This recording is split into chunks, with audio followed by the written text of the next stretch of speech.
Hello, everyone. Welcome back to English in Minutes. I'm Natasha, your host for today. If you're new here, I want to tell you that we upload a new English learning video every single day to help you speak naturally, sound confident, and reach your next level of fluency. In today's masterclass, we're going to focus on the exact English phrases I use every single day. The ones that make conversations sound real, natural, and fluent. These are phrases that native speakers use constantly, but most learners forget to practice. By learning and using them, you'll not only improve your English speaking and listening skills, but also start to think in English. Without hesitation, we'll explore how to use these daily phrases in different real-life situations. At home, at work, in cafes, on calls, when you agree or disagree, when you show surprise or emotion, and along the way, you'll get practice exercises and speaking prompts to help you use them naturally and confidently. Before we begin, don't forget to subscribe to English in Minutes and press the bell icon so you never miss a new English learning episode. That helps you grow every day. So, take a deep breath, get comfortable, and get ready to speak English confidently with me. Let's get started.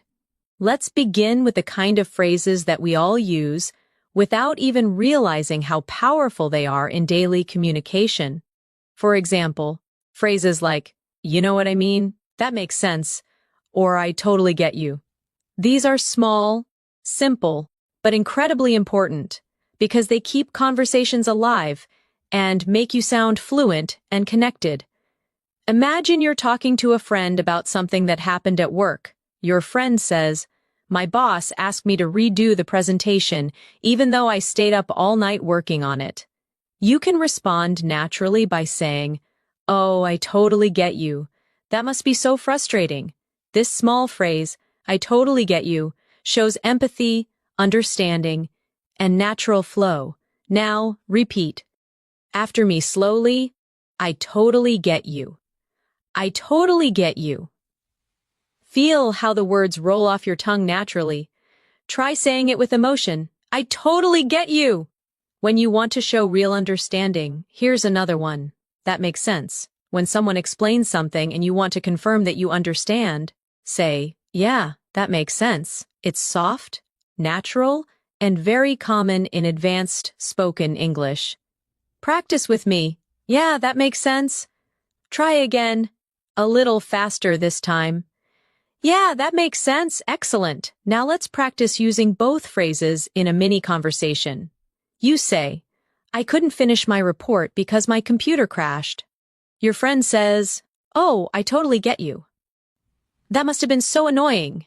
You reply, "Yeah, it was. But now everything's fixed, so it's fine."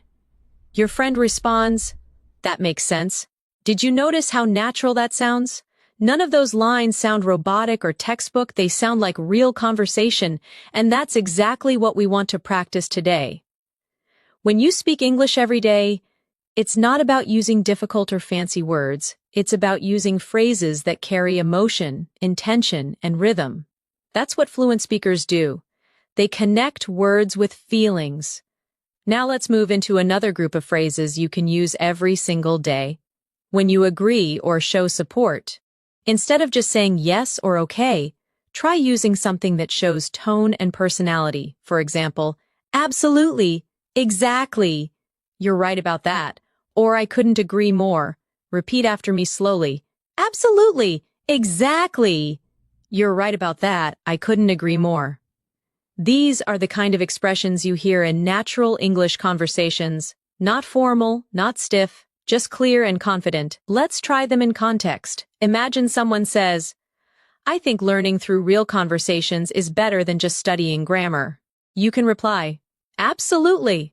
That's the best way to learn naturally." Or you could say, "Exactly. That's how you pick up the real rhythm of English."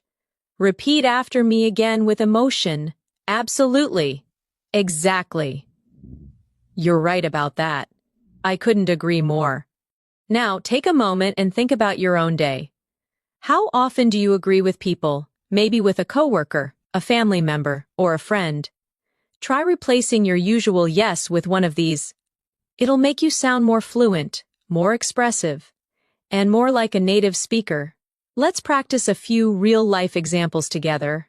You're at work and your colleague says, "We should finish this project by tomorrow." You can reply, "Absolutely, let's do it."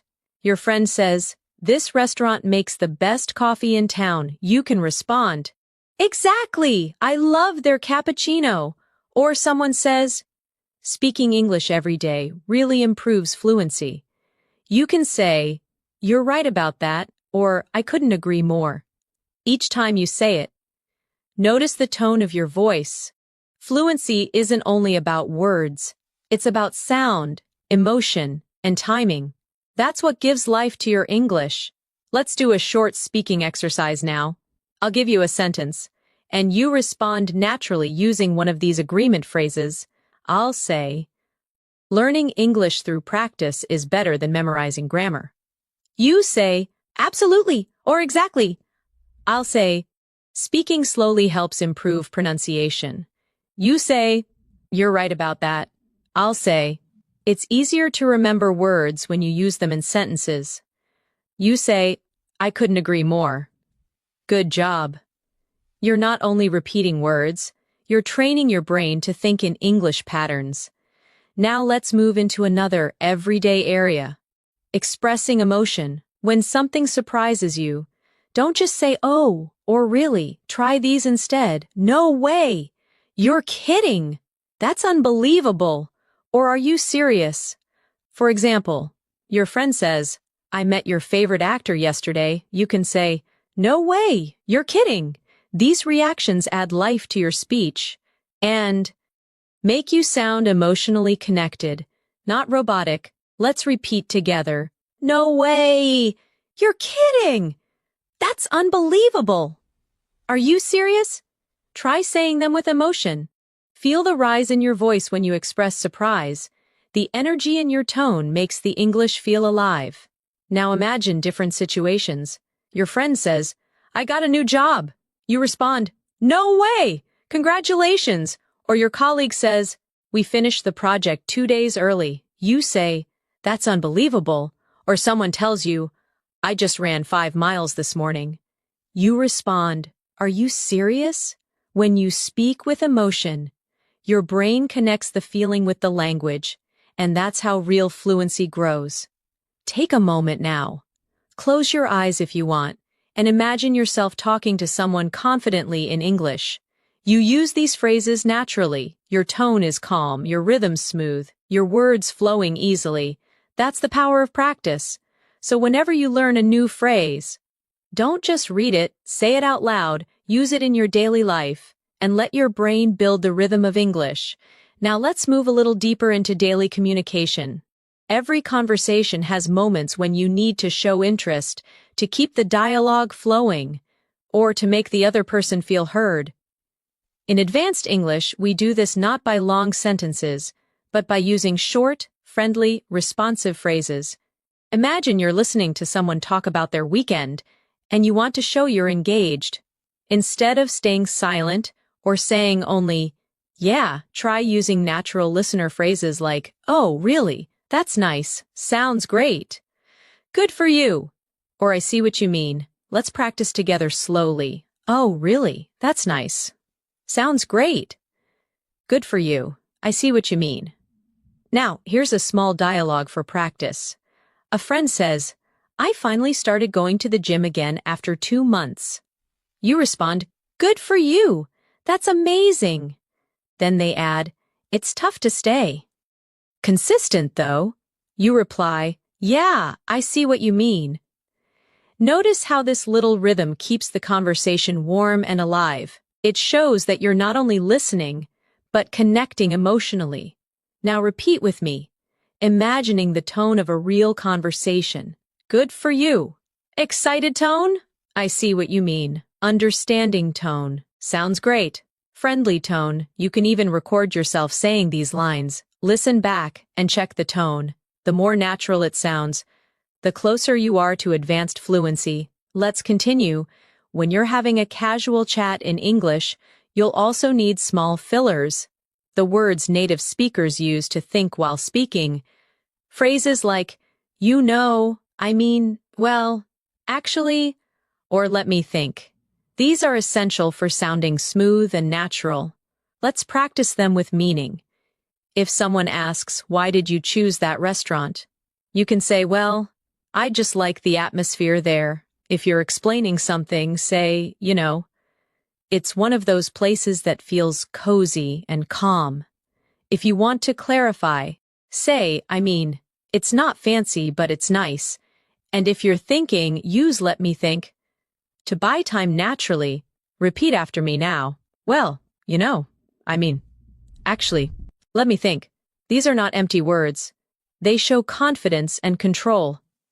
Without them, your English might sound too direct or mechanical.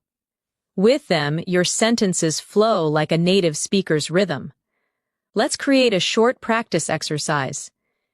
Imagine you're describing your favorite movie to a friend. You could say, well, it's a bit old, but really good, The story just stays with you. It's emotional, but not too heavy. Now, repeat that out loud. Copying the tone, feel the pauses, the small breaks, the natural thinking sounds. That's how real people speak English every day.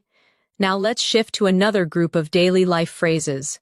Polite expressions you can use anywhere in advanced English.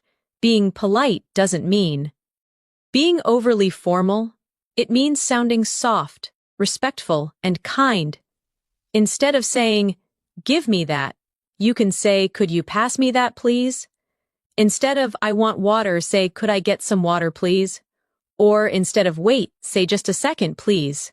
These softeners make your English sound natural and pleasant. Repeat with me now slowly. Could you pass me that, please? Could I get some water, please? Just a second, please. Even at work or in professional settings, these make a big difference. For example, would you mind sending me the file? If it's okay, could we talk later? Thanks a lot for your help. Now, let's turn them into a practice dialogue. You say, hi, could I get a glass of water, please? Waiter replies, of course. You say, thanks a lot. Or at work, would you mind checking this report for me? Colleague says, sure, I'll take a look. You say, thanks, I really appreciate it. Practice that again with emotion. Try to feel the kindness in your tone. Fluency isn't only grammar, it's the attitude behind your words. Now, let's explore phrases for showing understanding or continuing a conversation when you didn't quite hear something. In real life, people speak fast, and sometimes you miss a word. Instead of saying what, use softer forms like sorry. Could you say that again? Or I didn't quite catch that. Let's repeat together. Sorry. Could you say that again? I didn't quite catch that. These phrases make your listening and speaking interactions sound natural and polite. Here's a short conversation example. Someone says, so what time are we meeting tomorrow? You didn't hear clearly, so you say, sorry, could you say that again? They repeat, what time are we meeting tomorrow? You reply, oh right, around 10, I think. Simple, polite, and fluent. Now, let's practice one more important group. Phrases that help you end conversations smoothly. Ending a talk is also part of being fluent. It's not always easy to say goodbye naturally, but there are many soft ways to do it. Instead of just bye, try it was nice talking to you. Let's catch up soon. Talk to you later, or take care. Repeat with me slowly. It was nice talking to you. Let's catch up soon. Talk to you later. Take care. These phrases help you sound warm and natural at the end of any conversation. Let's try them in a short situation. You finish a meeting and say, all right, I think that's everything for today. It was nice talking to you. Take care. Or you're on a call with a friend. Okay, I've got to go now, but let's catch up soon. Practice those lines a few times until they sound smooth and natural. Now let's combine everything we've learned so far into a short, interactive exercise. Imagine you meet a friend at a cafe after a long time. I'll say the other person's lines, and you respond using the phrases we've learned today. Your friend says, "Hey, it's been so long." You respond, "Yeah, it's been ages. It's so nice to see you again." They say, "I just started a new job last month." You say, "Oh, really? That's great. Good for you." They say, "It's been stressful though." You say, "Yeah, I see what you mean." They say, "But the team is really supportive." You say, "That makes sense. It's always easier when people around you are kind." They say, "We should meet more often." You say, "Absolutely. Let's catch up soon." That's a perfect natural flow. Small, realistic, and emotionally connected phrases.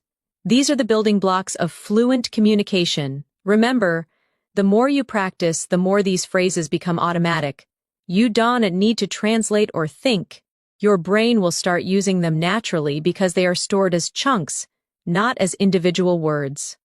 Now, take a deep breath and say to yourself softly, "I can speak English naturally. I can use daily phrases confidently. I am improving every day." Confidence starts with the belief that you can express yourself even with simple phrases. The goal is not perfection, it's connection. In the next section, we'll continue expanding these ideas and learn how to use advanced linking phrases, expressions that help you connect ideas smoothly and sound more natural in every situation. Now let's talk about one of the most powerful tools in advanced English speaking, linking phrases.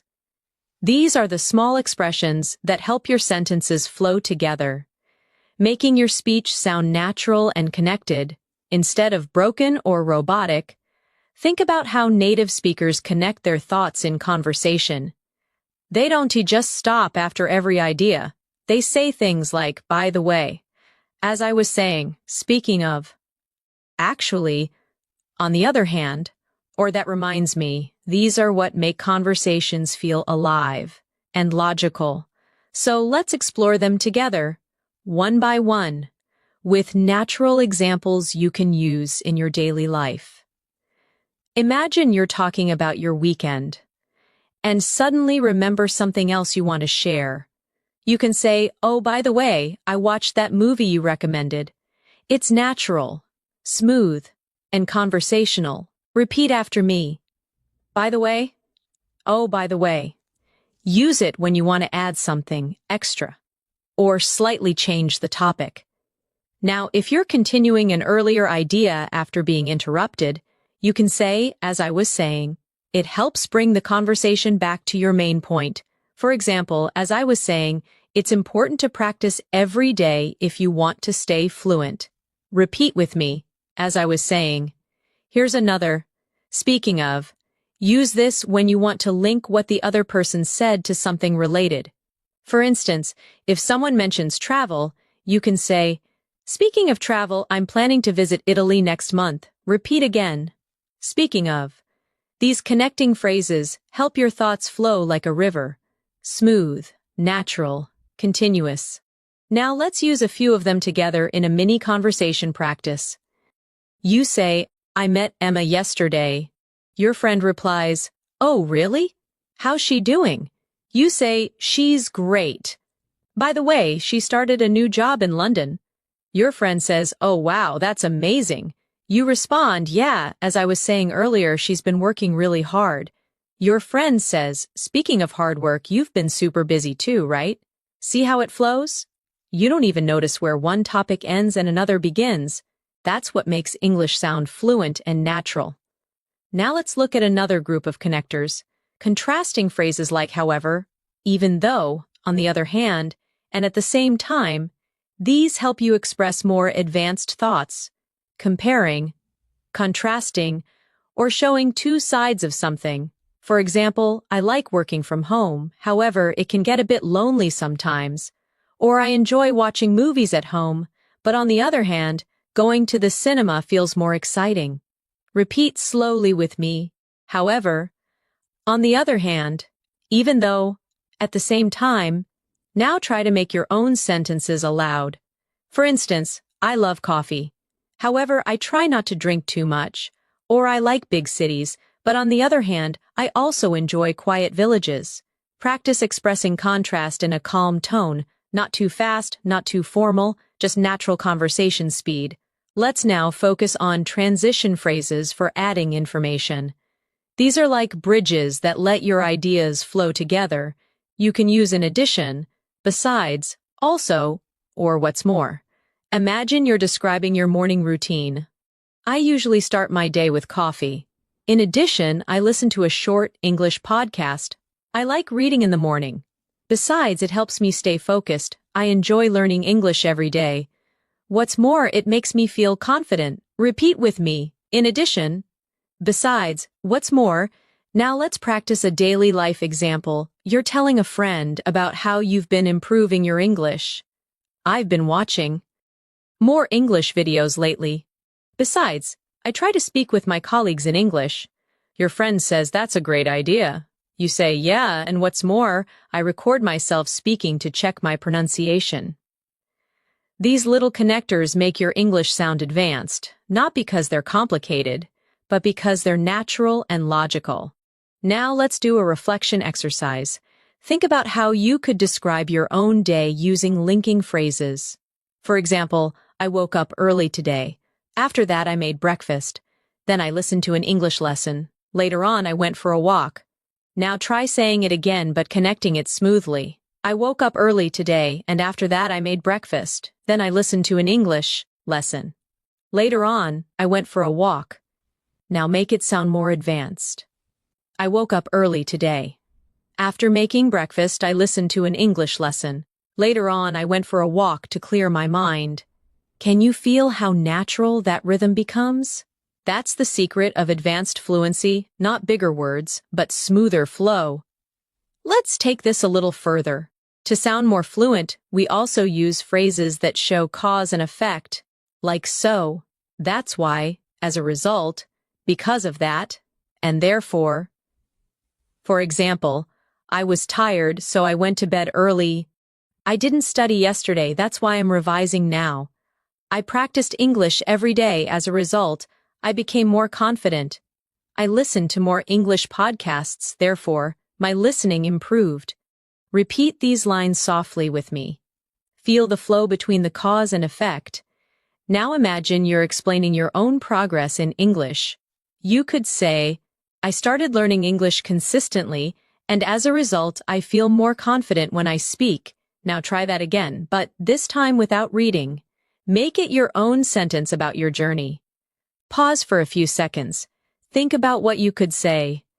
Maybe, I used to be shy, but I practiced every day, and now I can talk with anyone in English. Yes, that's the kind of natural, emotional expression that brings your English to life. Let's now move to time connectors, which help organize your ideas and make your stories sound clear. Use at first, then after that, later, eventually, and finally. For example, at first I didn't understand much English. Then I started listening more. After that, I began speaking with confidence. Eventually, I could think in English. Finally, I reached fluency. Repeat that story with me slowly. Feel how the time connectors guide your listener through your journey. At first, pause, then pause. After that, pause. Later, pause. Eventually, pause. Finally. That's exactly how fluent speakers tell stories. One thought flowing into another. Now let's try a mini storytelling exercise together. I'll start, and you can fill in your own ideas as you repeat aloud. At first, I was nervous about speaking English. Then, I started practicing with short sentences. After that, I began using new phrases every day. Later, I noticed people understanding me better. Eventually, I stopped translating in my head. Finally, I felt confident and natural. Beautiful. That's your English story, your real-life progress, step by step. You see, fluency isn't about speed, it's about flow. And that flow comes from connecting your thoughts with small linking words that make your speech feel continuous and meaningful. Before we move on, let's take a short speaking challenge. I'll give you a few simple sentences, and you'll try to connect them naturally using what we've learned. Ready? Let's begin. I woke up late. I missed my bus. I was tired at work. Now say it again, fluently connected. I woke up late, so I missed my bus, and because of that, I was tired at work. Next one, I started reading more. My vocabulary improved. I feel more confident now. Try it. I started reading more, and as a result, my vocabulary improved. That's why. I feel more confident now. Excellent. Every time you practice like this, your English rhythm becomes smoother, and your confidence grows. So from now on, don't just memorize phrases, connect them. Think in full flowing sentences that tell a story, express emotion, and link your thoughts naturally. You are not just learning English, you're building the habit of speaking smoothly, confidently, and clearly, just like a fluent speaker. Now let's go even deeper into the kind of phrases that make your English sound confident, polite, and emotionally intelligent. These are expressions that help you respond naturally in conversations, not just with words, but with feeling and tone. Think about the last time you had to disagree politely with someone. Many learners feel nervous in those moments because they don't know how to disagree without sounding rude or uncomfortable. But in English, there are many soft, friendly ways to express a different opinion. Instead of saying, "No, that's wrong. Try. I see what you mean, but," or "That's a good point, though I think," or "I understand your view, however." These simple connectors make your disagreement sound respectful and fluent. Let's repeat a few slowly together. I see what you mean, but that's a good point, though I think. I understand your view, however. Now imagine this situation. Your colleague says, "I think we should cancel the meeting." You could reply, "I see what you mean, but maybe we should wait until tomorrow to decide." Or if a friend says, "Watching TV helps me learn English," you could say, "That's a good point, though I think speaking practice helps even more." Try to say those sentences out loud. Feel the calm and polite tone behind them. That's advanced English. Confident, but kind. Here's a little speaking exercise for you. I'll give you a sentence, and you'll respond politely using one of these disagreement phrases. I'll say, "I think grammar is the only thing that matters in English." You say, "I see what you mean, but vocabulary and practice are just as important." I'll say, "You should only speak English when you're perfect." You say, "That's a good point, though I think learning happens through mistakes." Excellent. You're learning how to sound mature, respectful, and fluent, all at the same time. Now let's move to another area of daily communication, showing appreciation and gratitude. Fluency isn't only about accuracy, it's also about attitude. When you express gratitude naturally, you create warmth and connection in conversation. Of course, you already know thank you, but fluent speakers use many variations depending on the situation. For example, "Thanks a lot. I really appreciate it. That means a lot to me. You've been so helpful. That's so kind of you." Let's repeat together slowly. "Thanks a lot. I really appreciate it. That means a lot to me. You've been so helpful. That's so kind of you." Now imagine you're in real situations. A friend helps you move something heavy. You say, "Thanks a lot. That's so kind of you." A coworker helps you with a task. "I really appreciate your help today." Someone compliments you. You can say, "Thank you. That means a lot to me." Now let's switch to how we respond to thanks in natural ways. Instead of just saying "welcome," try "no problem, anytime," "my pleasure," or "don't mention it." Repeat them softly with me. "No problem, anytime," "my pleasure, don't mention it." These small responses sound warm and natural. For example, "Thanks for helping me out." "No problem at all." "I appreciate your time." "My pleasure. Thanks for listening." Anytime. Practice those exchanges until they come out automatically. That's how you start thinking in English, by responding without translation. Now let's practice a little emotional connection through phrases that express encouragement and positivity. You can use these to motivate others, or even yourself. Repeat after me. You're doing great. Keep it up. Don't give up. You've got this. I'm proud of you. Believe in yourself. These may sound simple, but they're the heartbeat of daily spoken English. Warm, uplifting, and real. Let's practice in context. A friend says, "I'm nervous about my English test." You respond, "Don't worry, you've got this." Your coworker says, "I'm trying to improve my presentation skills." You say, "Keep it up.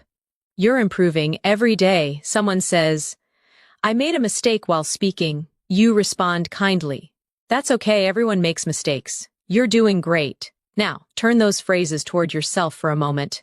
Whisper them to yourself. I'm doing great. I'm improving every day. I can speak English with confidence. That small self-talk is powerful. It trains your brain to believe in your growth, and that belief fuels fluency. Now let's go into everyday conversation phrases that help you show curiosity. Phrases that help you ask questions in a friendly, advanced way, instead of just asking why or what. Use these soft, natural options. How come? What made you decide that? I was wondering, could you tell me a bit more about that? Or what's that like? Repeat after me. How come? What made you decide that? I was wondering, could you tell me a bit more about that? What's that like? Now, imagine you're talking to a friend who just moved to another city. You ask, how come you decided to move? Or what's life like there? Or your coworker says they've started learning Spanish. You say, that's interesting. What made you decide to learn Spanish? These phrases make your questions sound soft and caring. You're not interrogating, you're connecting. Now let's practice using them together in a realistic scene. You say, "Hey, I heard you started working out again." Friend replies, "Yeah, I joined a new gym last week." You say, "Oh, that's great! What made you decide to join?" Friend says, "I just wanted to feel healthier." You say, "Good for you. What's it like there?" You see how every phrase keeps the conversation alive. It's smooth, natural, full of curiosity and warmth. Now let's explore another advanced habit fluent speakers have, using confirmation phrases to make sure both people understand each other. You can use phrases like, "So you mean, let me get this straight, if I understand you correctly," or in other words, for example, someone says, "I'll be late because my car broke down." You reply, "So you mean you might not make it to the meeting on time?" Or if a teacher explains something complicated, you can say, "Let me get this straight." You're saying, "We only need to submit one report, right?" Repeat after me slowly. "So you mean, let me get this straight, if I understand you correctly." In other words, these are natural, intelligent ways to show that you're listening carefully. They also make your English sound more confident and professional. Let's practice them in a quick dialogue. Your colleague says, "We're moving the meeting from Monday to Wednesday." You say, "So you mean there's no meeting on Monday anymore?"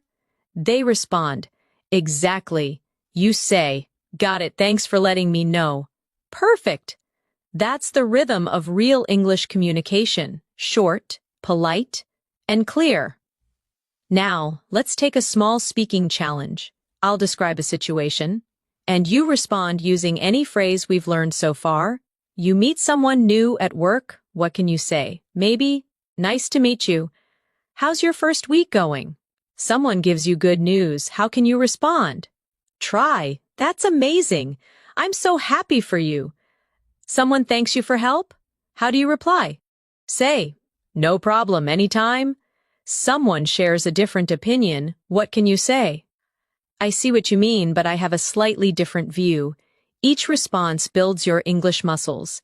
The more you use them, the stronger your fluency becomes.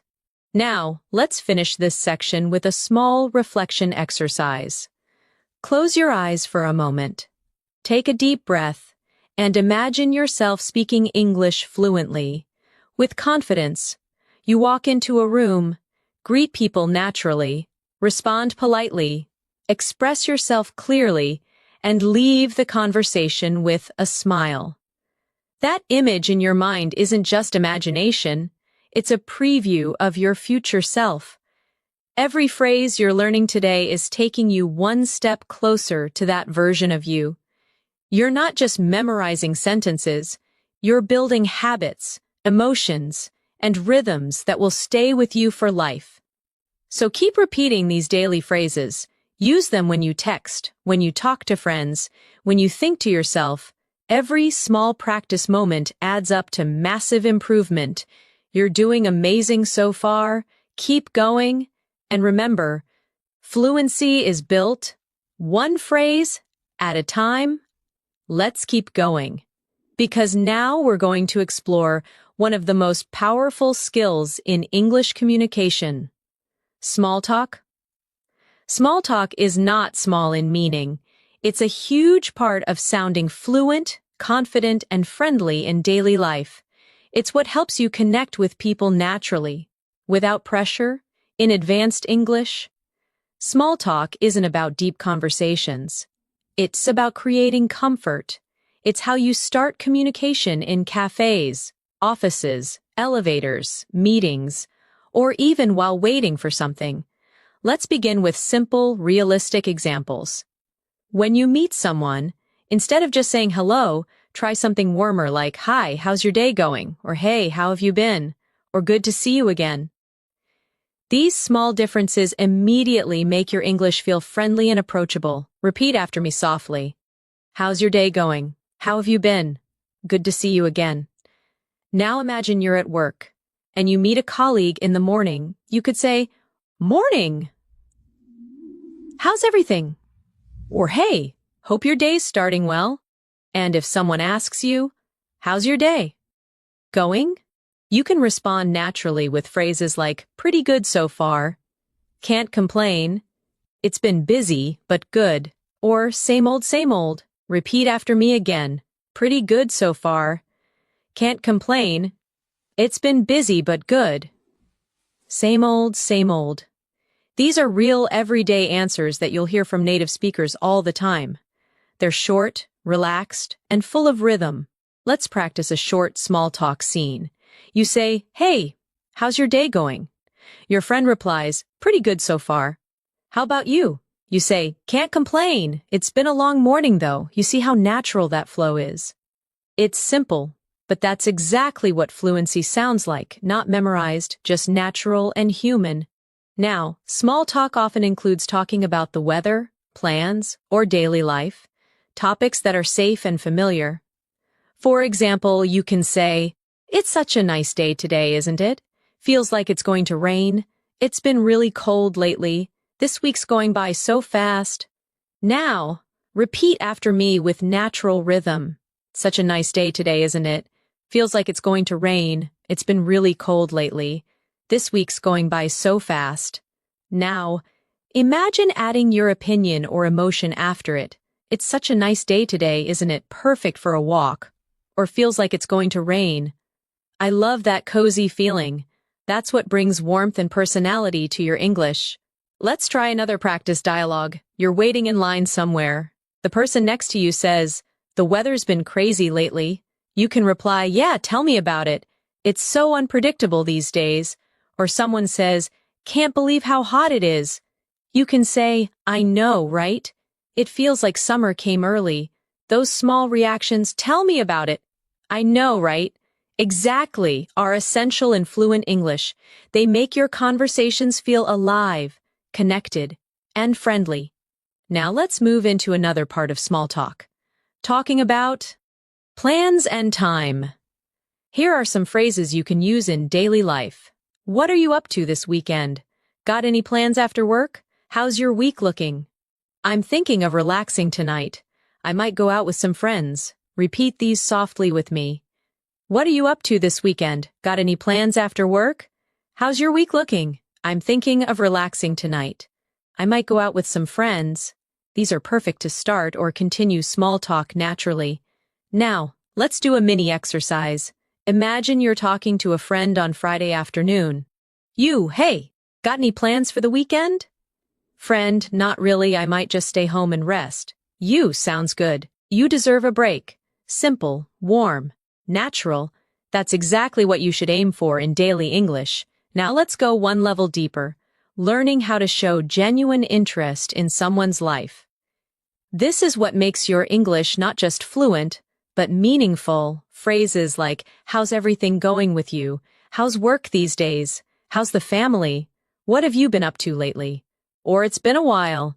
How have you been? Help you sound caring and connected. Repeat these softly. How's everything going with you? How's work these days? What have you been up to lately? It's been a while. How have you been? Now, let's practice a friendly conversation. You, hey, it's been a while. How have you been? Friend, pretty good, just busy with work. You, yeah, I know the feeling. Work's been nonstop for me too, and that's all it takes. Small talk with warmth and emotion. Remember, fluent English isn't only about perfect grammar. It's about human rhythm, knowing when to ask, when to listen, when to respond softly. Now, let's shift a bit and learn how to move from small talk to meaningful talk smoothly. When a conversation starts with light topics, and you want to go a bit deeper, you can use transition phrases like speaking of that. That reminds me. Actually, I've been thinking about, or funny you mention that. For example, someone says, I've been working a lot lately. You can say, yeah, speaking of work, have you ever thought about changing jobs? Or a friend says, I watched a movie last night. You say, oh, funny you mention that. I just watched a really good one too. These are gentle, natural bridges that move your conversation forward. Now let's practice a few mini dialogues. Friend, I'm thinking of going on vacation soon. You, that reminds me, I still need to renew my passport. Colleague, I've been drinking more coffee lately. You, actually, I've been trying to cut back on it. Friend, I joined a cooking class. You, oh really? Funny you mention that. I just tried cooking something new yesterday. Now, repeat these aloud at your own pace, feeling the rhythm of conversation as it flows. Let's pause for a moment and reflect on what's happening here. Every time you use a connecting phrase or reaction, you're doing something powerful. You're thinking in English. You're not translating from your native language. You're responding emotionally, directly, instantly. That's what fluency really is. It's not about speed. It's about connection and comfort. Now, let's go through a short self-practice segment. I'll give you some prompts, and you'll imagine yourself answering naturally. Prompt 1. Hey, how's your week been? Your response could be, pretty good, just a bit busy. Prompt 2. It's been raining all day. Your response could be, yeah, tell me about it. It hasn't stopped since morning. Prompt 3. Got any plans for tonight? You might say, not much. I think I'll just relax at home. Prompt 4. It's good to see you again. You respond, good to see you too. It's been ages. Each small exchange is a chance to practice fluency, to make your mind react naturally in English. And remember, small talk isn't small progress. Every time you start a chat, greet someone, or make a little comment, you're building your confidence. You're training your brain to use English without overthinking. So, from now on, try to notice opportunities to start small conversations.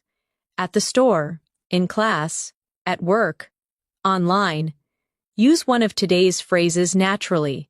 Even once a day, that's all it takes to move from learning English to living English. Now that you've learned how to use small talk naturally, let's explore how to keep a conversation going once it starts. Many English learners can start a conversation, but they often struggle to continue it. They run out of things to say or worry about sounding boring. The secret is to build on what the other person says, to keep the rhythm alive with curiosity, reactions, and shared experiences. Let's imagine this together. Someone says, I went hiking last weekend. Instead of just saying, oh, nice, you can respond in a way that keeps the talk alive. That sounds amazing. Where did you go? Or really, I've always wanted to try hiking.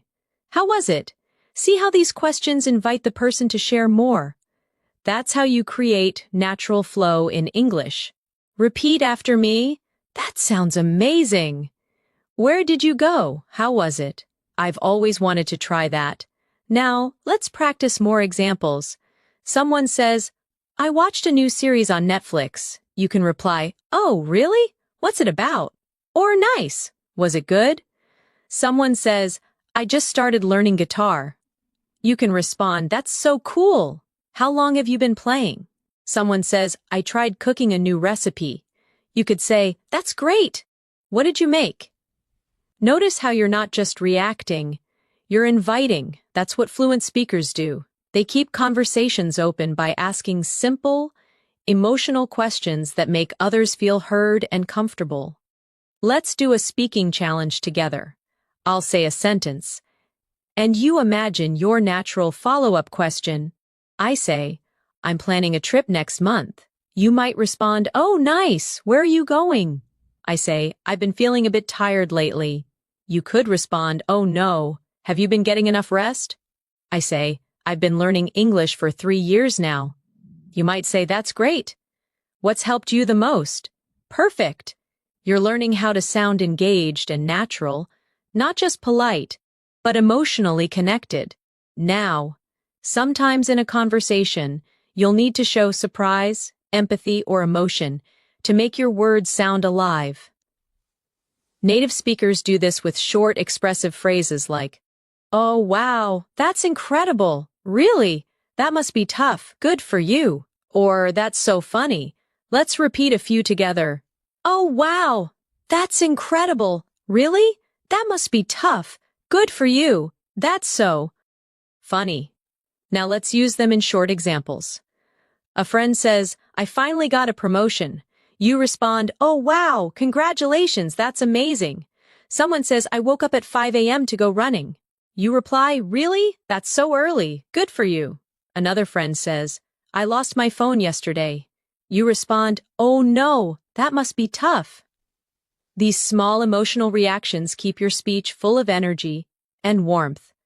Now, let's talk about how to share your own experiences naturally. Something that's key to fluency. You don't need long stories. You just need structure and rhythm. Try using this simple flow, context plus detail plus feeling.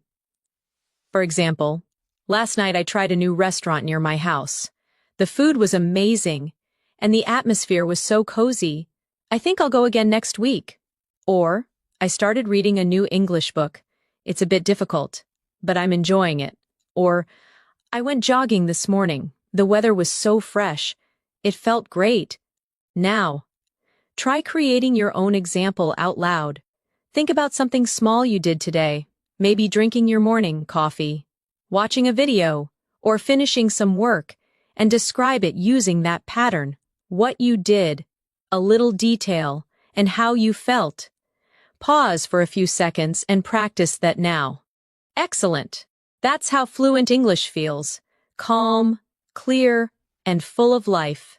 Now, let's look at another type of phrase, clarifying and confirming phrases that help keep conversations smooth when you need to make sure you understood something. Instead of repeating the same words, you can say, so you mean, just to be clear, if I got that right, are you saying that? Or let me make sure I understand. Let's practice them one by one. So you mean, just to be clear, if I got that right, are you saying that, let me make sure I understand? Now imagine you're in a conversation. Someone says, we'll move the meeting to Friday instead of Thursday. You can respond, just to be clear, that's this Friday, right? Or someone says, I'll bring the document later. You can say, so you mean after lunch? These tiny details make your communication sound professional and careful. You're confirming politely. Instead of sounding confused, let's also look at how fluent speakers give their opinions smoothly. They don't just say, I think, over and over. They vary it with natural alternatives like, in my opinion, from my point of view, if you ask me, to be honest, and personally, I feel that. Repeat softly with me. In my opinion, from my point of view, if you ask me, to be honest, personally, I feel that. Now, practice them in real sentences. In my opinion, listening practice is more important than grammar drills. From my point of view, confidence comes from daily repetition. If you ask me, learning through real examples is the best way. To be honest, I sometimes get nervous speaking too. Personally, I feel that watching English shows helps a lot. Now say one about your own life using one of those phrases. For example, to be honest, I learn best when I speak aloud. Or personally, I feel that writing every day helps me remember new words. That's real fluency, expressing your own thoughts comfortably in English. Now let's practice moving between agreement and disagreement naturally. When someone says something you partly agree with, you can use, "That's true, but I agree to some extent. You have a point though," or "I'm not sure I completely agree." Repeat slowly with me. "That's true, but I agree to some extent. You have a point though. I'm not sure I completely agree." Let's use these in mini examples. Friend, watching movies is enough to learn English. That's true, but I think speaking practice is also important. Colleague, grammar isn't important at all. I agree to some extent, though it still helps to understand the basics. Friend, everyone should learn a second language. You have a point, though not everyone gets the same opportunity. See how gentle and balanced those sound? That's what makes your English feel advanced and natural. Now let's practice using phrases for giving suggestions and advice. Instead of saying "you should," you can soften it with "maybe you could." Have you tried? It might be a good idea to. Or you might want to. For example, maybe you could watch short videos every day to improve your listening. Have you tried keeping a small notebook for new words? It might be a good idea to practice shadowing out loud. You might want to listen to slow English audio before sleeping. Repeat these softly. Maybe you could. Have you tried? It might be a good idea to. You might want to. These gentle phrases sound polite, supportive, and encouraging, exactly how a fluent speaker would express advice. Let's do a short reflection exercise now. Think of one English learner you know, maybe a friend or even yourself, and give a piece of advice using one of today's phrases. Maybe, have you tried speaking with yourself in the mirror? Or you might want to listen to English music to pick up rhythm? Or it might be a good idea to record your own voice to track progress. See how natural it sounds? You're not commanding, you're guiding. That's the beauty of fluent English. It's both kind and confident. Now take a deep breath. You've already learned how to agree, disagree, show curiosity, express emotion, and give advice. These are the real tools of everyday communication. And here's something very important. When you use all of these phrases together, you stop studying English and start living it. Your goal is not to remember every single word, but to build the habit of responding in English naturally. So the next time someone talks to you, listen carefully. Don't translate in your head. Just respond with something small and natural like, "Yeah, I get what you mean," or "That's interesting," or "I totally understand." Every time you do that, you are practicing real fluency. Now that you've learned how to express ideas and feelings clearly, let's explore something equally powerful: how to sound natural in everyday English through rhythm, pauses, and filler expressions that make your speech feel alive and confident. You see, native speakers don't always speak perfectly or in complete sentences. They use pauses, small words, and sounds like, well, actually. And so, to give their brain time to think, these aren't mistakes. They're part of the natural music of English conversation. For example, if someone asks, "What do you think about learning English online?" You might say, "Well, I think it's great because you can learn anywhere." Or if someone says, "Do you like watching movies in English?" You could respond, "Yeah. Actually, I do. It really helps with pronunciation." Let's repeat those softly. "Well, actually, you know." So, these are gentle connectors that make your English sound smooth and effortless. Let's do a small practice exercise. I'll give you a few questions, and you'll answer naturally using one of these fillers at the start. Question 1. Do you study English every day? You can answer, "Well, I try to. Some days are harder than others." Question 2. Do you like learning through videos? You could say, "Yeah, actually, I do. It keeps things interesting." Question 3. Do you think English grammar is important?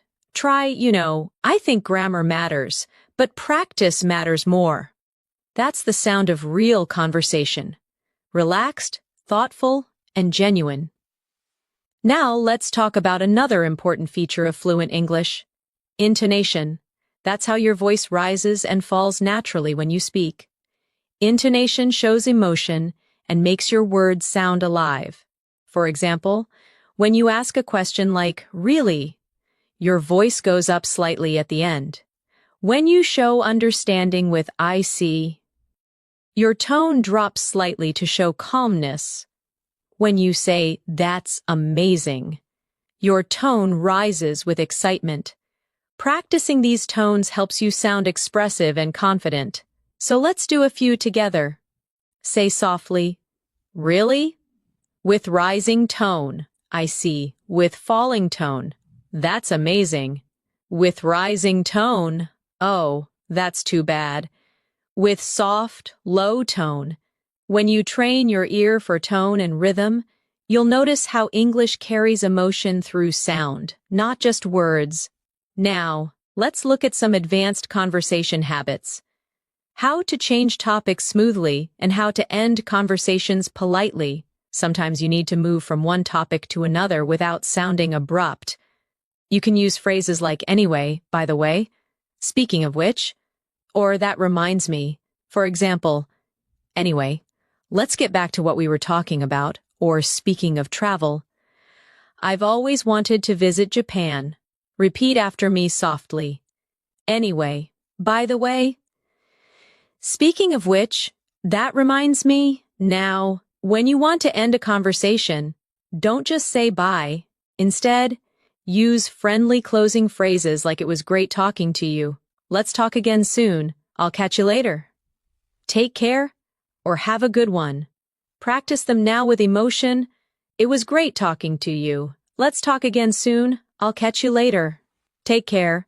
These soft endings help your English sound polite, natural, and mature. Let's see how they sound in a full conversation. "You, anyway, I should probably get going soon." "Friend, yeah, me too. It was great talking to you." "You, same here. Let's catch up again sometime." Beautiful, calm, fluent. That's exactly how English conversations flow in real life. Now let's add one more layer: reactive phrases that show you're emotionally present in the conversation. Phrases like, "I know what you mean." "Exactly. Totally. That's so true, right?" And "Tell me about it." Show empathy and shared understanding. Repeat them with me. "I know what you mean." "Exactly. Totally. That's so true, right?" "Tell me about it." Now, let's see how they appear in real-life talk. Your friend says learning English can be exhausting sometimes. You say, "Tell me about it." Someone says, "It's hard to find time to practice." You reply, "I know what you mean." A coworker says, "Speaking every day really helps." You say, "Exactly. Practice makes progress." Notice how these phrases make you sound connected and real, like someone who's emotionally part of the moment. Let's move into something deeper. Expressing feelings and emotions. When you talk about how you feel, you become more relatable and human in English. Instead of saying, "I'm happy," you can say, "I'm really glad about that," or "That made my day." Instead of "I'm sad," say, "I feel down today," or "It's been a rough day." For excitement, use "I'm thrilled." "I'm so excited." "This is amazing." For disappointment, use "I'm a bit upset." That's disappointing. Or, I was hoping for better. Let's practice these with feeling. Try saying them out loud. I'm really glad about that. That made my day. It's been a rough day. I'm thrilled. That's disappointing. I was hoping for better. When you say these lines with emotion, you train your voice to match your meaning. That's emotional fluency. Now, let's combine emotion with connection. Imagine this short scene. You tell a friend, I finally finished my big project. Friend says, that's amazing. You must feel so relieved. You say, yeah, I'm thrilled. It was a lot of work, but totally worth it. That's real communication, full of warmth, tone, and humanity. Now, let's move to expressing opinions and preferences naturally. Instead of saying only I like or I don't like, you can vary your expressions. Try these I'm really into, I'm not a big fan of, I prefer, I'm crazy about, I can't stand, I'd rather. Repeat with me, I'm really into, I'm not a big fan of, I prefer, I'm crazy about, I can't stand, I'd rather. Now, some examples. I'm really into learning new languages lately. I'm not a big fan of spicy food. I prefer morning walks to evening ones. I'm crazy about photography. I can't stand waiting in long lines. I'd rather stay home tonight. Now, make your own small sentence out loud using one of these patterns. Try one about food, music, movies, or hobbies. Each time you say it, your fluency strengthens because you're connecting English with your real feelings. Now, let's talk about responding to compliments politely, another important daily skill. If someone says your English is really good, you can reply, thank you, that means a lot, or I appreciate that, or even I'm still learning. But thank you. If someone says, I like your accent, you can say, that's kind of you to say. Let's repeat a few softly, thank you. That means a lot, I appreciate that. That's kind of you to say. I'm still learning, but thank you. When you respond this way, you show both humility and confidence, a perfect mix for sounding fluent and friendly. Now, let's bring together everything you've learned so far into a reflection exercise. Take a moment and think about your day. How many of today's phrases can you use naturally in your next conversation? Maybe start with, how's your day going? Or, that sounds great. Or actually, I've been practicing English a lot lately. The more you speak like this, the more automatic it becomes. Remember, fluency isn't just about vocabulary, it's about connection, tone, emotion, and rhythm. You are already developing all of these by practicing these everyday phrases with me. So, keep repeating them aloud, keep feeling them, and keep imagining yourself using them in real life. That's how fluency takes root in your mind. You're doing wonderfully so far. Let's keep building this natural flow step by step, because by the end of this session, you'll not only know these phrases, you'll own them. Let's continue our fluency journey together, because now I want you to start feeling how English becomes part of your thinking, not just something you study, but something you live every day. When you speak English naturally, you don't think about grammar rules or translation. You focus on the message, on the rhythm, on the feeling of connection with another person. That's what these everyday phrases help you build. Confidence and flow in real conversation. Let's explore some more useful expressions that make your communication sound clear and advanced. The kind that native speakers use without realizing how powerful they are. Let's start with time phrases. Little expressions that describe when something happens, because they help structure your storytelling naturally. Instead of saying only yesterday or tomorrow, you can use phrases like the other day, a while ago, in a bit, later on, before long, or back then. For example, I met her the other day at the cafe. I'll call you in a bit. Before long, you'll be fluent. Back then, I didn't know a single English phrase. Repeat these softly with me.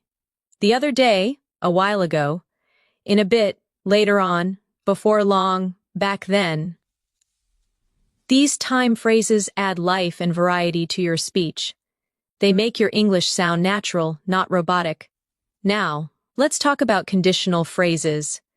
Expressions that describe possible situations or hopes. You already know if.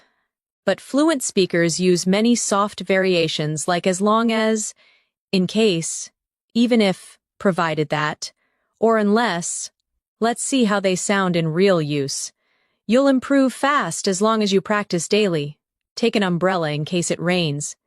Even if it's difficult, keep going. You can join, provided that you finish your homework first. I won't stop learning unless I reach fluency. Now repeat those slowly after me. As long as, in case, even, if, provided that, unless. Each of these connectors gives your speech depth. They show cause, condition, and reasoning, which are signs of advanced fluency. Now let's focus on something practical. Phrases for expressing uncertainty or possibility. Because in real life, we don't always know the answer, right? Instead of saying, I don't know, try one of these softer options, I'm not sure, maybe, it could be, I guess so, it depends. I'll have to check. Repeat them with me gently.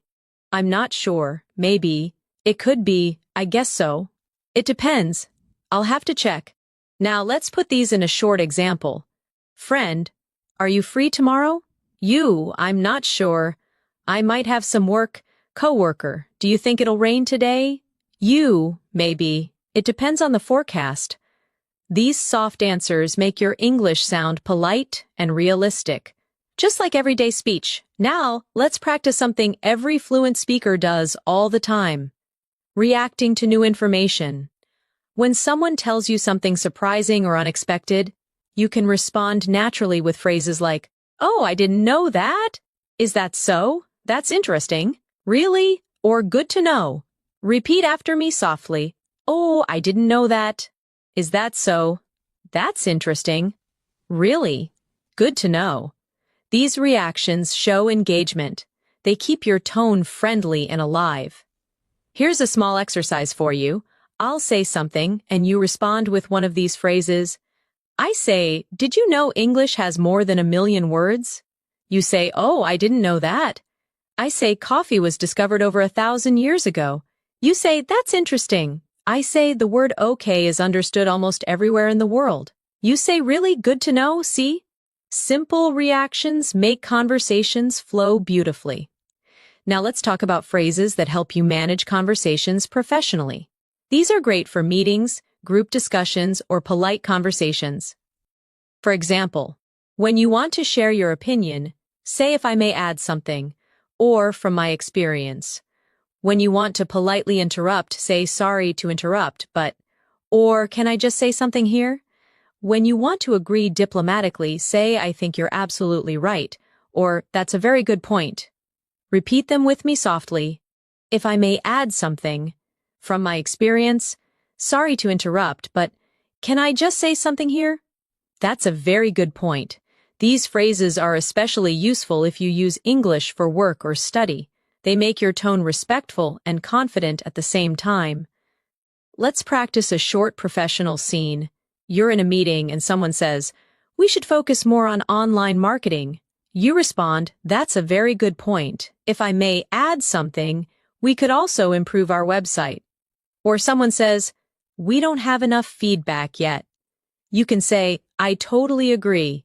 And from my experience, collecting feedback early really helps. See how polite and fluent that sounds? That's the balance between clarity and respect that makes advanced English communication shine. Now let's relax a little and learn phrasal expressions for daily life. Those combinations of verbs and prepositions that make you sound like a native speaker. Let's practice a few useful ones. Wake up, to get out of bed. I wake up at 7 every day. Get along with, to have a good relationship. I get along with my colleagues really well. Run out of, to have no more of something. We ran out of coffee. Look after, to take care of someone. I look after my little sister. turn down. To reject or lower something, I turn down the volume. Figure out, to solve or understand something. I finally figured out the answer. Repeat each one softly. Wake up, get along with, run out of, look after, turn down, figure out. Now let's use them in short, everyday scenes. You, I ran out of milk this morning. Friend, oh no, me too. I'll get some later. You, I finally figured out how to use that app. Friend, nice. Took me forever to learn that. You, I get along with my coworkers really well. Friend, that's great. It makes work so much easier. By practicing phrasal verbs like this in context, you train your brain to recognize them automatically.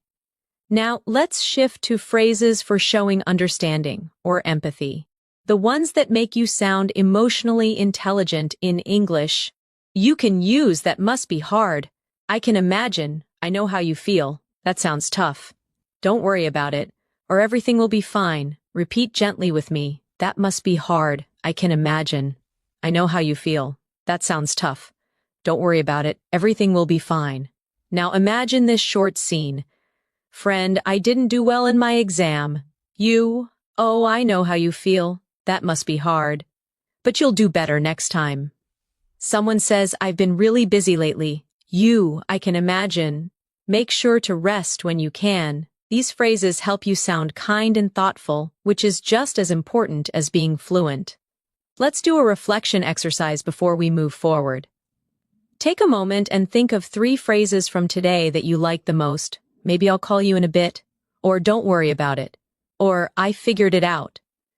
Now, imagine how you can use them in your next real-life conversation. Remember, the key is repetition. The more you say them, the faster they become part of your natural English brain. You're doing really well so far. Every section we go through adds another layer to your fluency. Soon, you'll notice that when you speak, words come out smoothly, automatically, and confidently. Because your brain has already practiced these rhythms again and again. So keep going. You are halfway through your journey toward real spoken English fluency, and it's only going to get better from here. Now, let's take your fluency practice 1 step further. Up to now, we've focused on daily phrases, reactions, and connectors that make your English sound natural. But real communication is not only about words, it's about rhythm, emotion, and confidence in how you deliver your message. So in this section, we'll focus on how to express yourself fully in any situation. Whether you retelling a story, giving an opinion, or sharing a personal experience. When you tell a story in English, structure matters. Most fluent speakers naturally follow a pattern. They set the scene, add details, and share feelings. Let's try that together. Imagine you're describing your weekend. You can begin like this. It all started on Saturday morning, or last weekend was really special because, or so something funny happened yesterday. These small openings instantly catch attention and make your story flow smoothly. Repeat softly with me. It all started on Saturday morning. Last weekend was really special because something funny happened yesterday. Now, let's build that story together. It all started on Saturday morning when I decided to go for a walk. The weather was beautiful, so I grabbed a cup of coffee and walked to the park. I met an old friend there by surprise, and we ended up talking for hours. It felt so good to reconnect. See how simple but complete that story feels? It's not about complex vocabulary. It's about sequence, feeling, and connection. Now try to think of a small story from your own life. It could be about meeting someone, learning something, or even having a funny experience. Start it with one of our openings. It all started when, or you won't believe what happened. And then add the details naturally. Take a short pause and imagine yourself saying it out loud. You're doing great. Now let's focus on transition phrases that keep your story smooth and connected. Use expressions like after that, A few minutes later, suddenly, meanwhile, in the end, and to my surprise. For example, after that, we decided to grab lunch. A few minutes later, it started raining. Meanwhile, my phone battery died. In the end, it turned into one of my favorite days. To my surprise, everything worked out perfectly. These words help your listener follow your story naturally. They're like signposts on a road that guide your direction. Now repeat them softly after me. After that, a few minutes later, meanwhile, in the end, to my surprise, excellent. Now let's explore something that many advanced learners forget: how to describe feelings and experiences vividly. When you describe emotion, don't just say I was happy or I was sad. Try to show it through more expressive language. For example, instead of I was happy, say I was over the moon, or I couldn't stop smiling. Instead of I was sad, say I felt down, or my heart sank. Instead of I was nervous, say my hands were shaking, or I had butterflies in my stomach. Instead of I was surprised, say I was taken aback, or it completely caught me off guard. These phrases help you express emotion in a real human way, just like native speakers do. Let's repeat a few softly together. I was over the moon. My heart sank. I had butterflies in my stomach. It caught me off guard. Now, let's create a small, emotional storytelling practice. When I got my first English compliment, I was over the moon. It felt like all my hard work had finally paid off. I couldn't stop smiling the whole day. Now try to imagine your own short story using one of those emotional phrases. It could be about your English journey, a goal you achieved, or even something small that made you proud. Every time you add emotion to your speech, your English becomes more memorable, more alive.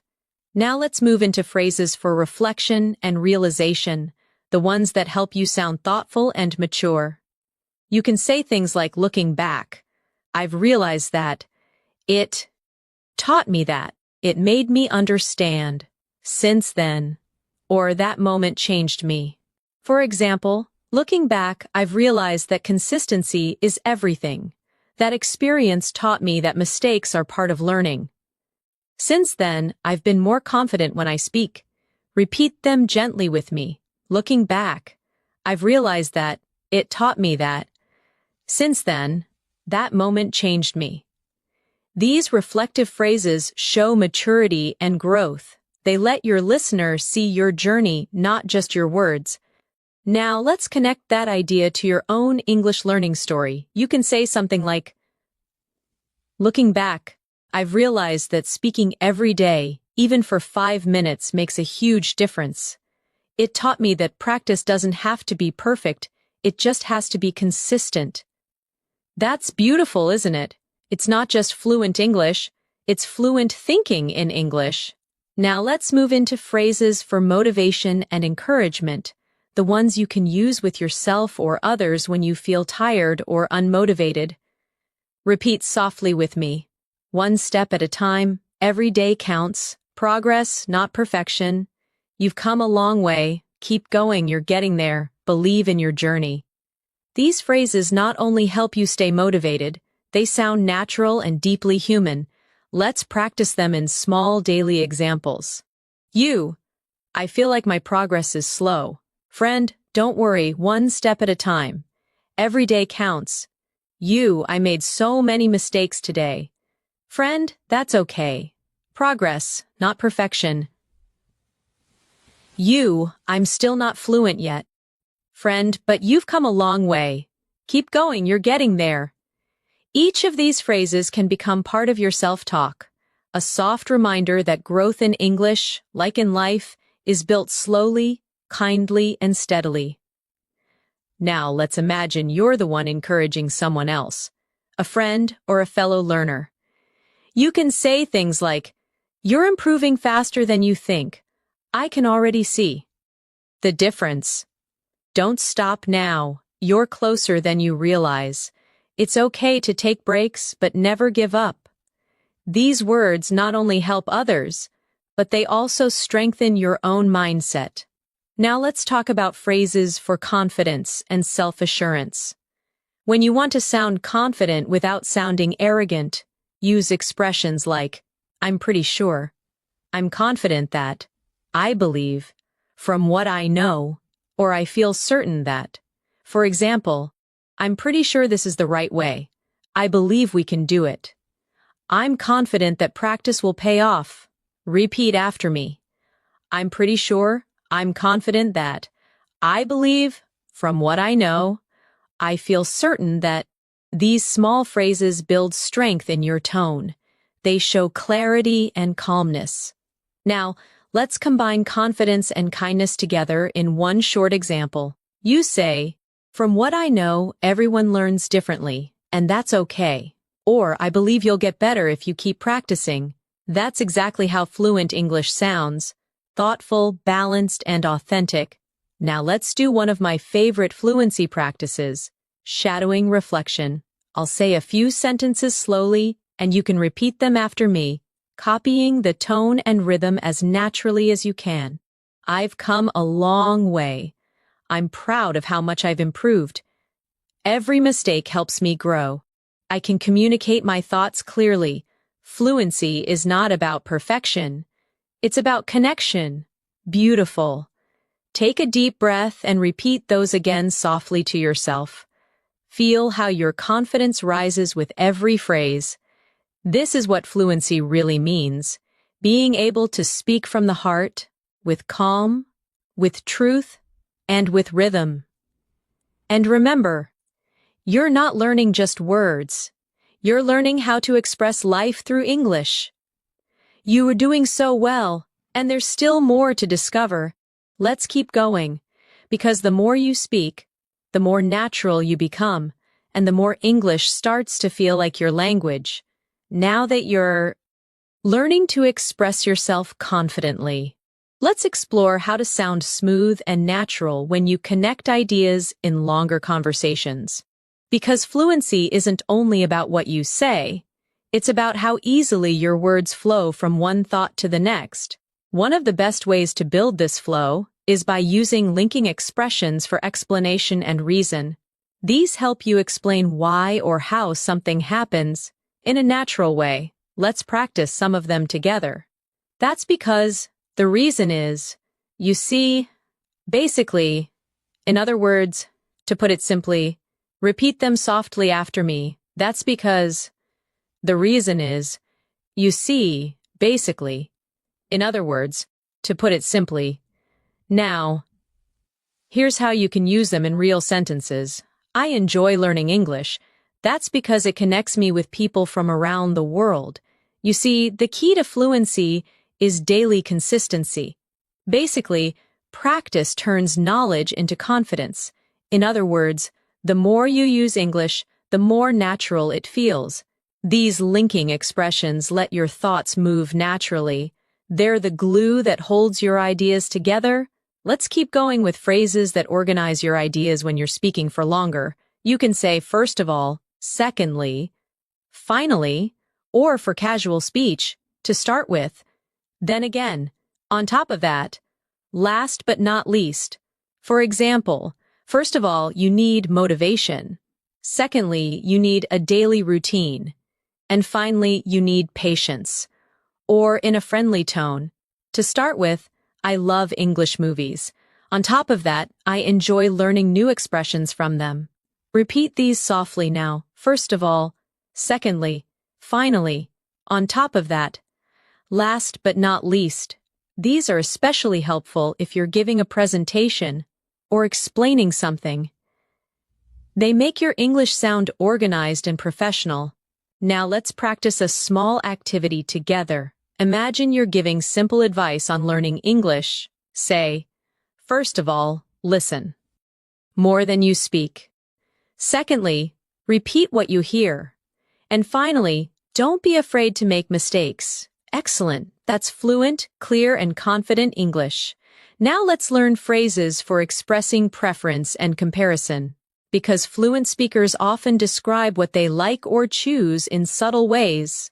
Instead of only saying, I like A more than B, you can use, I'd rather, I prefer, I tend to, I usually go for, I'm more into, or I don't really go for. For example, I'd rather stay in than go out on weekends. I tend to wake up early, it helps me focus. I'm more into quiet cafes than crowded ones. I don't really go for spicy food. Repeat them softly with me. I'd rather, I prefer, I tend to, I usually go for, I'm more into, I don't really go for. You can use these to sound natural when you're describing habits, tastes, or lifestyle choices. Now, let's talk about phrases that show possibility and likelihood. They help you sound realistic and balanced when you speak. You can use might, it could, there's a chance, it's likely that, or I wouldn't be surprised if. For example, it might rain later, so take an umbrella. It could be a good idea to practice in the morning. There's a chance we'll meet again soon. It's likely that you'll improve quickly if you stay consistent. I wouldn't be surprised if you become fluent this year. Repeat them softly with me now. It might. It could. There's a chance. It's likely that. I wouldn't be surprised if. These phrases make your tone sound thoughtful, not too strong, not too weak, just natural. Now let's practice conversation repair phrases. Useful when you don't understand something, or when you need time to think. Try, sorry, what was that again? Could you repeat that? Let me think for a moment. What I mean is, how should I put it? I'm trying to say that. Repeat gently with me. Sorry, what was that again? Let me think for a moment. What I mean is, how should I put it? These expressions buy you time and keep conversations smooth. Even when you hesitate, that's exactly what fluent speakers do too. Now let's add phrases for balancing opinions. Those little bridges that show understanding while you express your view. For example, I see your point, but that's true, although you're right to some extent. At the same time, on the one hand, on the other hand, let's repeat them softly together. I see your point, but that's true, although you're right to some extent. At the same time, on the one hand, on the other hand. Now, imagine this scene. Someone says, "Learning English grammar is boring." You respond, "You're right to some extent, but it's useful for building a foundation." Someone says, "I don't think pronunciation matters much." You say, "I see your point, but pronunciation helps others understand you clearly." These soft connectors help you sound balanced and intelligent, calm disagreement instead of conflict. Now, let's look at phrases for making suggestions politely, especially in group settings. Use, why don't we? What if we? Maybe we could. How about? Or it might be better to. For example, why don't we try practicing together this weekend? What if we focused on speaking today? Maybe we could take turns reading aloud. How about watching a short English video? It might be better to start with the basics first. Repeat them softly with me. Why don't we? What if we? Maybe we could. How about? It might be better to. These phrases are polite, friendly, and cooperative, perfect for daily and professional situations alike. Now let's go into phrases for expressing certainty and doubt. Both are important for balanced speaking. When you're sure, you can say, definitely, for sure, absolutely, no doubt about it. I'm positive. When you're unsure, you can say, I'm not completely sure. It's hard to say. I might be wrong, but I'm not certain. Repeat with me softly, definitely, for sure, absolutely, no doubt about it. I'm positive. Now the softer ones, I'm not completely sure. It's hard to say. I might be wrong, but I'm not certain. These subtle shifts in tone show maturity. They make your English sound flexible, not black and white. Now, let's talk about phrases that show enthusiasm or encouragement. because positive energy makes your English feel alive. Use. That's awesome. That's brilliant. Good job. Keep it up. You nailed it. I'm so proud of you. Repeat them cheerfully with me. That's awesome. That's brilliant. Good job. Keep it up. You nailed it. I'm so proud of you. Use them not just with others. Say them to yourself too. Every time you finish a practice session, tell yourself good job. Or I nailed that today. That small positive self-talk will keep your motivation strong and your brain confident. Now let's imagine a full conversation where all these skills come together. You're chatting with a friend about learning English. To put it simply, consistency matters more than perfection. Friend, yeah, I guess so. Basically, you just need to make it part of your day. Friend, true, but sometimes I don't have time. I see your point, although even 5 minutes helps. Friend, maybe we could practice together online. That's awesome. Let's do that.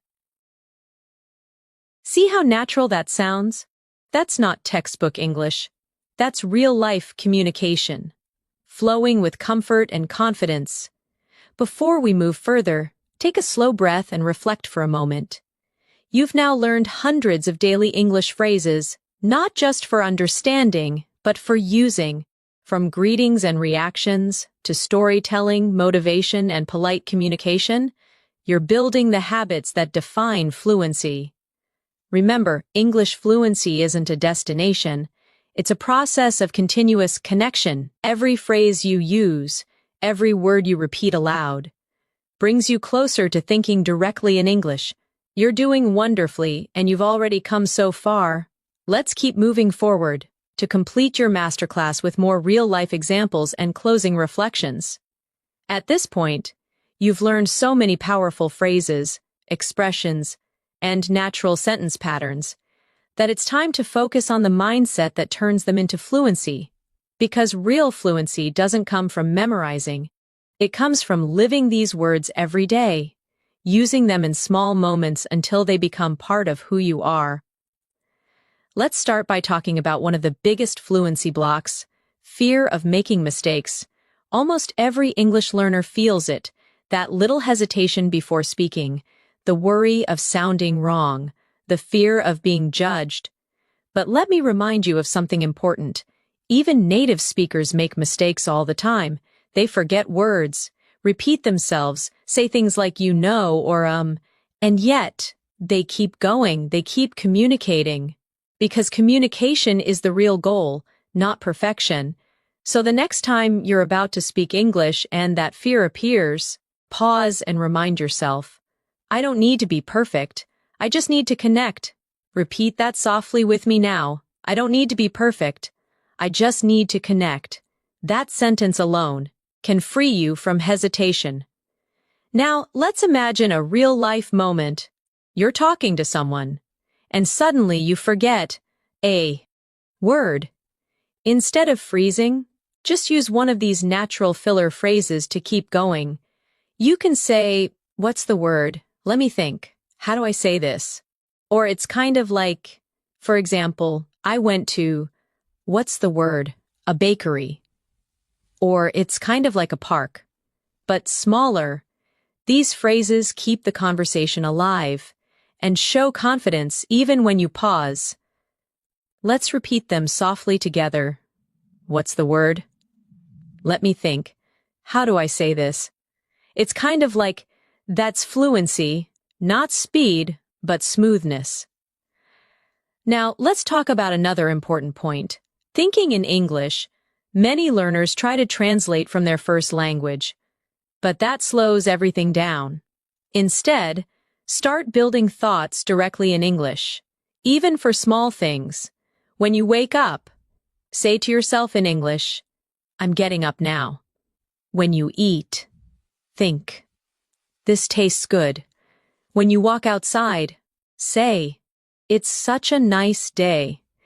These simple sentences turn English into your inner language, one you no longer have to search for. Repeat after me softly. I think in English every day. I describe my life in English. I can express myself naturally. Now let's move to another powerful fluency skill, self-correction without panic. When you make a mistake, don't stop completely, just fix it smoothly and continue. For example, she goes to work early, or he lives near me. See how natural that sounds? Fluent speakers do that constantly. They self-correct softly, with calm rhythm, and move forward. Practice this now. Say something, make a small mistake, then correct yourself politely. I was watching TV. She plays the piano. That's how you turn fear into fluency. Now let's talk about how to build English habits in your everyday routine. Try setting small, specific actions like listening to one English video a day, writing a short diary in English every night, speaking to yourself in English for 2 minutes before bed, or describing what you're doing as you go through your day. Each of these activities trains your brain to treat English as normal, not foreign. Repeat softly. English is part of my daily life. I practice naturally every day. I enjoy the process. Now let's focus on how to keep your motivation alive, because fluency is not only about skill, but also about energy and mindset. Whenever you feel tired or discouraged, remind yourself why you started learning English in the first place. Maybe it's to travel freely, connect with people globally, get a better job, or express yourself confidently. Whatever your reason, hold it close. It will carry you through the hard days. Say this softly to yourself. I'm learning English for me. I'm improving step by step. I'm proud of my progress. You see, motivation doesn't come from outside. It grows from your own belief in yourself. Now, let's talk about how to make English learning fun and creative, because when you enjoy something, you learn faster and remember more. Instead of studying from textbooks alone, listen to English songs and try to sing along. Watch your favorite shows with subtitles and repeat small lines. Read short articles about topics you love, maybe food, travel, science, or stories.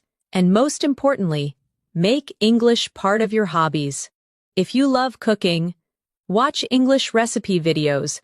If you love sports, read English sports news. If you love movies, join English discussions online.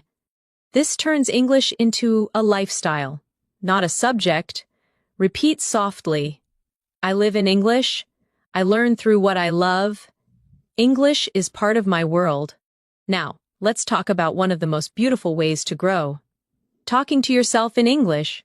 Many people underestimate this technique, but it's one of the most powerful fluency tools ever, because when you talk to yourself, you're not afraid of mistakes. You're free to express anything, and you're constantly thinking in English. You can do it anytime, while walking, cooking, or even getting ready in the morning. Describe what you're redoing, what you're thinking, or how you feel. Say things like, I'm getting dressed. I feel tired, but I'll finish this. I'm planning my day. I'm going to have breakfast now. These small moments become powerful practice. Let's do a short daily routine example together. I woke up early today. I brushed my teeth, made some tea, and checked my messages. Now I'm watching an English video to start my day. Simple, real, effective. That's the sound of natural English in everyday life. Now let's move into something even more emotional. Believing in your identity as an English speaker. You're not trying to speak English anymore. You are an English speaker. It doesn't matter if you have an accent or make small mistakes. Fluency is about connection, not imitation. Say softly with me. I am an English speaker. I express myself clearly and confidently. My voice in English is strong and natural. Feel the power of those words sink in. That's your new identity taking shape. Confident, calm, and connected through language. Now, let's imagine how your English life will look if you keep going for the next few months. You wake up and think in English automatically. You hear a podcast and understand most of it easily. You join a conversation and reply naturally without translating. You start to enjoy speaking. not because it's perfect, but because it's you. That's where all these phrases are leading you, to a place of natural comfort with the language. And remember, every small action you take brings that future closer. Every phrase you repeat, every sentence you speak, every mistake you make, it's all part of your growth. So, no matter where you are right now, beginner, intermediate, or advanced, never compare yourself to others. Your journey is yours alone. You're not late. You're not behind. You're learning at your own rhythm, and that rhythm is perfect for you. Repeat softly, I'm exactly where I need to be. I'm improving every day. Fluency is already within me. Now, take a moment to breathe deeply. Feel proud of how far you've come in this lesson. You've practiced phrases, connected ideas, learned natural tone, and built emotional connection with the language. That's what real fluency looks like. Quiet confidence, gentle persistence, and a heart that never stops learning. So, keep walking on this path with trust and joy. Every single phrase you've learned in this masterclass is a building block, a piece of your new English voice. You're not just learning to speak, you're learning to express your soul in another language. You've reached the final part of this advanced English fluency masterclass. Take a slow breath and let yourself feel proud for staying with me through this journey. You've not only listened to hundreds of real daily phrases, but you've also practiced the rhythm, tone, and mindset of natural English speaking. Now, let's finish together by bringing everything we've learned into real-life application. A full-circle fluency practice that connects your thoughts, feelings, and words. Let's begin with a reflection. Think about the last few times you used English in real life. Maybe ordering food, talking online, writing an email, or practicing with a friend. How did it feel? Maybe you were nervous at first. Maybe you paused a lot. Maybe you made small mistakes, but you know what? You spoke. You communicated. You connected. That's fluency in action. Every time you speak, even when it's imperfect, you're teaching your brain to become more confident in English. So now, let's repeat some final affirmations together. Let these words become part of your daily mindset. I can speak English naturally. I use real English every day. I feel calm and confident when I speak. I understand people more easily now. I'm proud of how far I've come. Beautiful. Now, imagine yourself in a simple conversation with someone in English, at a cafe, at work, or online. You greet them. You ask questions. You share opinions. You listen. You react. You smile as you speak because you're no longer worried about what comes next. You just flow naturally. That's where you are heading. A place where English feels like breathing. Let's do one last speaking exercise together. A real-life fluency scene. Imagine someone says, "Hey, how have you been?" You answer, "I've been good, just keeping busy." "What about you?" They say, "I've been learning new things lately." You respond, "That's great." "What kind of things?"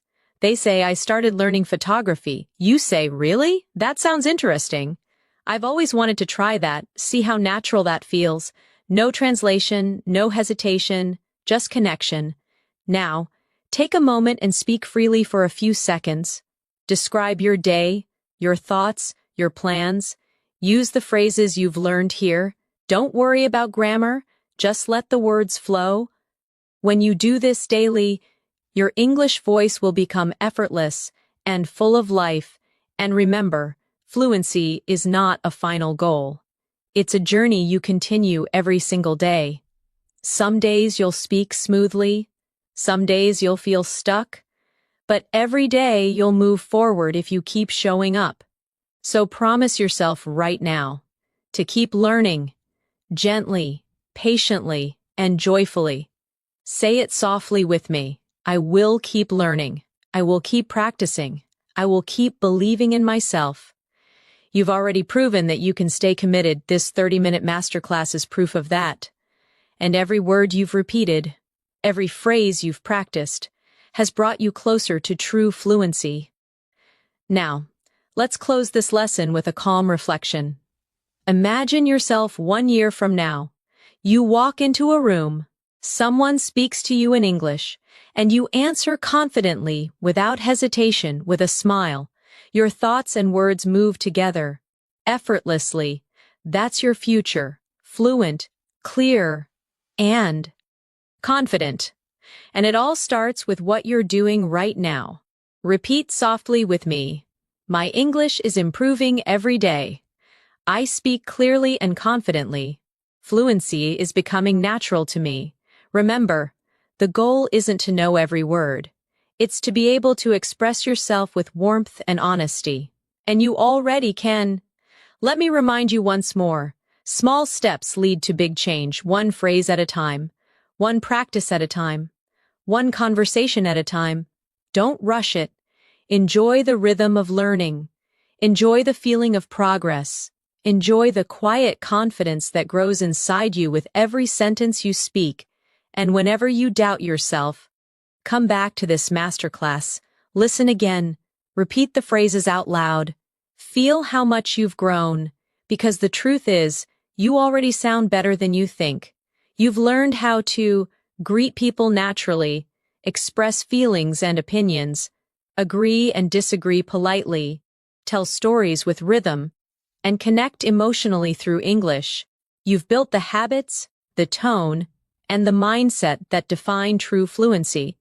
So, keep this energy with you as you continue learning, and whenever you speak English next, whether to a friend, a teacher, or even to yourself, speak with confidence, warmth, and joy. You deserve to sound fluent. You deserve to express yourself freely. You deserve to feel proud of your English journey. And I'm proud of you for making it this far.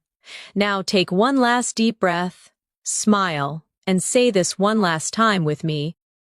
I am a fluent English speaker. Congratulations. You've completed your Advanced English Fluency Masterclass. Keep practicing, keep believing, and keep shining through your words. Because English isn't just a language anymore, it's part of who you are. Thank you so much for learning with me today. Stay confident, stay curious, and keep speaking from your heart. Until next time, this is Natasha, wishing you happiness, peace, and endless fluency. See you soon.